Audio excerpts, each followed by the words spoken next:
contact. On en revient à une question identitaire en fait. Est-ce que vous connaissez votre identité en tant qu'entreprise, votre projet est-ce que vous pouvez le formuler clairement? Et ensuite, est-ce que vous voulez appartenir à ma communauté ou pas sur la base d'une identité assumée? Je dirais pas on revient à l'identité, je dis on revient quel est le projet qui rassemble le collectif, d'accord? Qui va créer des richesses, d'accord? Donc on est dans le sport, dans une association quelconque ou dans une entreprise qui a une intention de créer des richesses, on va aller à gauche, là, pour aller dans le fond, des richesses pour des clients, on peut lister aussi qui doit rendre des comptes à des actionnaires, hein. Donc là, je dirais plus, moi, c'est l'identité à propos d'un projet collectif où chacun va trouver un rôle qui va le valoriser, un rôle où il va se développer et créer une grande dynamique, une boule de neige de création de richesse. Il va trouver un avenir, il va être assuré, il va avoir une société pérenne et amener un avenir, un horizon à ses enfants, etc. Voilà, c'est ça la voie que je préconise, c'est la voie du management. Quand je vous dis que c'est l'identité, ça ne veut pas forcément dire regarder dans le rétroviseur. Ce n'est pas forcément les origines. L'identité, ça peut être aussi, par exemple, quand on parle de l'identité du projet républicain français, c'est un projet.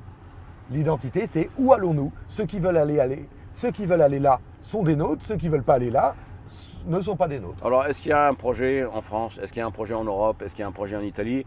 Je ne rentre pas dans cette affaire. Moi, je suis dans l'entreprise, dans le sport, dans les associations.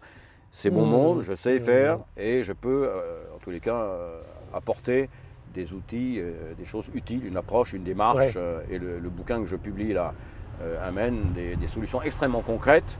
Parce que, disons, il y en a assez, hein, des livres anxiogènes, alarmistes, ça suffit, hein.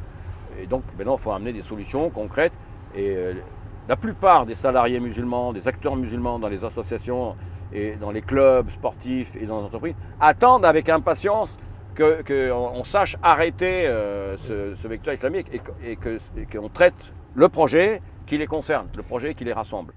Le titre du bouquin, c'est « Le tabou de l'entrisme islamique en entreprise ». Et le sous-titre, c'est « Guide du manager ». Donc c'est concret, hein. Il est préfacé par Jean Caspar, qui est l'ancien secrétaire général de la CFDT. Il y a 8 témoins de poids, des économistes, des chercheurs, des dirigeants, et notamment des dirigeants qui ont bénéficié, qui ont tiré profit de mes services pour répondre à ta question. C'est le projet de l'entreprise ou votre projet. Sinon, votre projet, merci, vous allez le faire ailleurs, quoi. Voilà. Tout simplement. Donc on peut dire, mais c'était facile à faire depuis le début. Par contre, pourquoi c'était difficile? J'ai dit c'était facile. Pourquoi il ne l'a pas fait depuis le début? On revient à tout à l'heure. C'est le non-cadrage, le laisser-aller, le laisser-faire.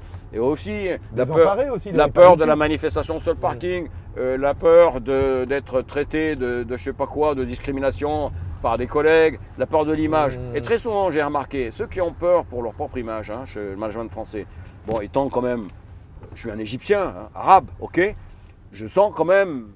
Je ressens la xénophobie et le racisme, même, oui, tu vois là, donc ça, souvent d'ailleurs, hein, les plus arrangeants sont les plus racistes.